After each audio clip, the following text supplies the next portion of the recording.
فذكر فما أنت بنعمة ربك بكاهن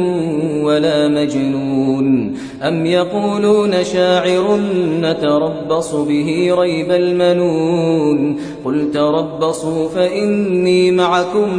من المتربصين أم تأمرهم أحلامهم بهذا أم هم قوم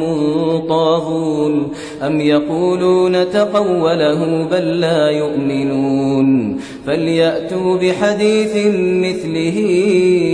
إن كانوا صادقين أم خلقوا من غير شيء أم هم الخالقون أم خلقوا السماوات والأرض بل لا يوقنون أم عندهم خزائن